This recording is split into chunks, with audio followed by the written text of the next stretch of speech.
Ici Radio Taïwan International.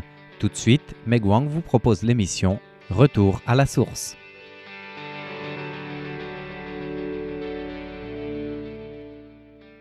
Bonjour à tous et bienvenue. Notre émission s'intéresse aujourd'hui à l'une des fleurs les plus exportées de Taïwan. Il s'agit de l'anthurium, plus connu sous le nom de langue de feu. Aujourd'hui, nous serons en compagnie de Huang Yaling, une chercheuse du centre spécialisé dans la recherche agricole de Taïwan et elle est spécialiste du développement des langues de feu dans le pays. En Occident comme en Orient, l'une des plantes qui égaye un intérieur en hiver est bien l'anthurium, aussi connu sous le nom de langue de feu. Cette fleur, généralement de couleur rouge, fait partie des fleurs les plus importantes pour Taïwan, notamment en termes d'exportation. Pourtant, lorsque nous parlons de l'exportation des fleurs de Taïwan, nous parlons surtout des orchidées qui sont bien mises en valeur et la langue de feu reste une fleur plutôt discrète. En fait, durant les 3 dernières décennies, la valeur de l'industrie florale a été multipliée par 10. Et selon les données du ministère de l'Agriculture, la superficie de production florale est passée de 1672 hectares en 1981 à environ 14 000 hectares en 2022. Et en cette même période, la valeur de production qui était de 3 milliards de dollars taïwanais a atteint les 19 milliards de dollars taïwanais, soit environ 586 millions d'euros. Environ 37% de cette valeur proviennent de l'exportation.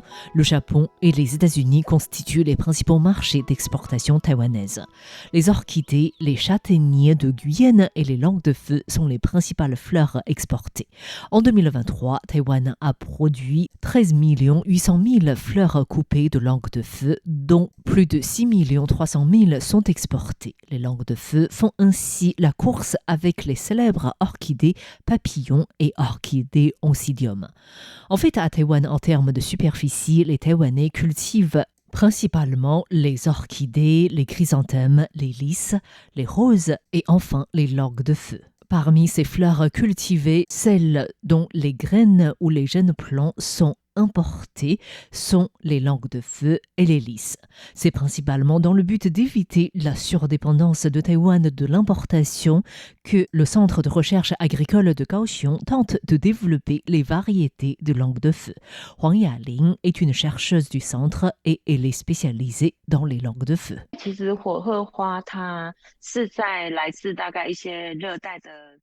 Cette fleur, originaire de l'Amérique latine, a été introduite à Taïwan il y a environ 40 ans. Comme elle s'adapte bien au climat de Taïwan, elle est déjà l'une des fleurs les plus importantes en termes d'exportation de fleurs coupées depuis 2 décennies. Les langues de feu sont cultivées essentiellement dans le centre et le sud de Taïwan. Dès que la température descend en dessous de 19 degrés, la fleur commence à se porter mal. C'est-à-dire que la fleur ou les feuilles vont être abîmées. Impossible donc de les vendre ou de les exporter. Les variétés des langues de feu cultivées à Taïwan ont été introduites il y a longtemps depuis les Pays-Bas. Mais étant donné qu'il y a une protection de droits de propriété intellectuelle sur ces variétés, elles sont relativement chères lorsqu'on les achète. Il y a également des variétés importées mais qui s'adaptent plus à une culture sous serre. Mais étant donné que Taïwan utilise plutôt des simples filets brise-vent, la qualité et la quantité des anthuriums ne sont pas stables. Ainsi, notre travail est de favoriser le développement des variétés taïwanaises, qui est essentiel pour la compétitivité internationale.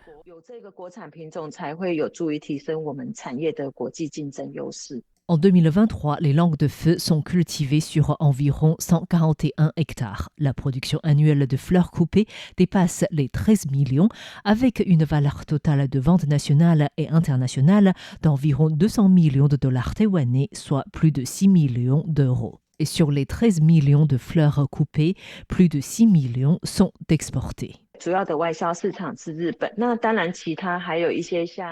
Actuellement, le Japon est le principal marché d'exportation des langues de feu taïwanaises. Dans une moindre mesure, ces fleurs sont également exportées vers l'Australie, Singapour, les États-Unis, Hong Kong et Dubaï. Notre travail concerne 2 parties principales. La première est la quantité, car nous souhaitons que la quantité de production des langues de feu soit stable tout au long de l'année. Ensuite, en ce qui concerne la qualité, nous tentons de développer des langues de feu de différentes couleurs, avec certaines couleurs à la mode.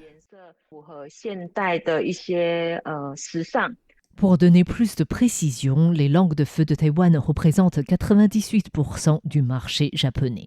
En plus d'éviter une dépendance trop importante à l'importation des graines et des jeunes plants des langues de feu, le centre de recherche de Kaohsiung travaille de son côté pour augmenter la productivité des agriculteurs. De manière générale, chaque plant de langue de feu donne 6 fleurs coupées par an. Les variétés que nous avons développées donnent une fleur de plus par an. Les producteurs taïwanais cultivent environ 8000 plants de langue de feu sur environ 1 km². Cela signifie qu'ils en récoltent 8000 fleurs de plus par an. Ainsi, chaque année, la valeur de production augmente d'environ 15%. Actuellement, les 3/4 des variétés de langue de feu cultivées à Taïwan sont de provenance étrangère. Et notre souhait est que les variétés développées à Taïwan occupent le tiers du marché sur le court terme. En 2005, le Centre de recherche agricole de Kaohsiung, qui a collectionné de nombreuses variétés de langue de feu, a commencé à développer des variétés de langue de feu. Et 12 années ont été nécessaires pour développer la variété Kaohsiung numéro 3, surnommée la cloche rouge. Prenons l'exemple de la variété de langue de feu Kaohsiung numéro 3. Nous avons développé cette variété à partir des croisements en 2005. En 2023, elle est devenue enfin la variété la plus vendue sur le marché taïwanais, occupant actuellement 20,9% du marché. Cela montre que 20 ans sont nécessaires pour qu'une variété soit suffisamment mature sur le marché. La Kaohsiung numéro 3 a pour caractéristique d'avoir une bractée en forme de cœur.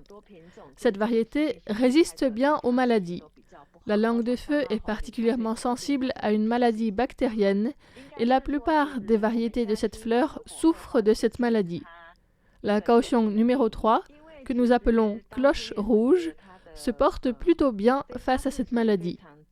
La Kaohsiung numéro 4, qui est surnommée étoile rouge, ressemble aussi à la forme du cœur et est de couleur rouge vif et brillant, alors que la Kaohsiung numéro 3 est rouge mais plutôt mate. Cette variété est compétitive sur le marché puisque sa période de floraison est longue. En hiver, la fleur coupée peut durer pendant 28 jours. L'intérêt d'avoir une durée de vie plus longue est qu'elle répond mieux aux besoins d'exportation vers des pays plus lointains.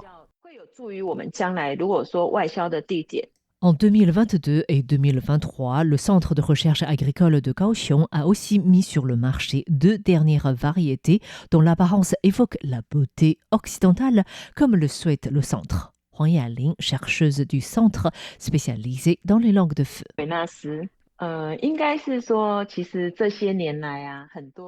La Kaohsiung numéro 5 est appelée Vénus. Cette appellation a été décidée avec des jeunes qui ont rejoint leur famille ces dernières années pour cultiver les langues de feu. Ils préfèrent ainsi des noms un peu différents. Le nom de Vénus a été choisi pour faire écho à Cupid ou Cupidon, qui est le nom d'une variété néerlandaise que les Taïwanais cultivent depuis plus de 20 ans. Par rapport au numéro 3 et 4 de Kaohsiung, le rouge de Vénus est également brillant, mais elle a pour particularité d'avoir une tige beaucoup moins rigide. Cela veut dire que cette variété s'adapte bien aux arrangements floraux en pot. La Kaohsiung numéro 6 est appelée Mona Lisa. Cette variété a été développée depuis longtemps, mais elle n'a jamais été populaire en raison de la couleur. Cette fleur change de couleur en fonction des saisons, et ces couleurs s'étirent du rose au vert au rouge, mais avec un ton de gris morandi. Cette variété numéro 6 est plus demandée ces dernières années. Elle a également été développée vers 2005 et dès les années 2010, elle a déjà été présentée aux agriculteurs pour la culture d'essai. Mais considérant ses couleurs, la Mona Lisa n'a pas vraiment plu aux agriculteurs.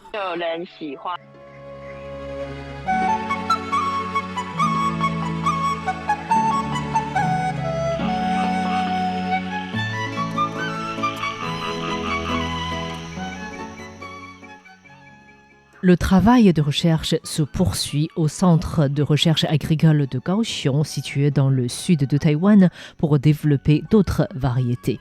Selon Huang Yaling, des langues de feu de couleur blanche, verte ou de couleur tachetée sont en cours de préparation.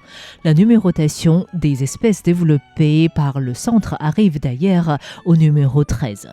À l'approche du nouvel an lunaire, cette fleur coupée, qui peut vivre 28 jours en hiver avec sa couleur dans les tons rouges, fera bien partie des fleurs choisies pour décorer la maison à Taïwan.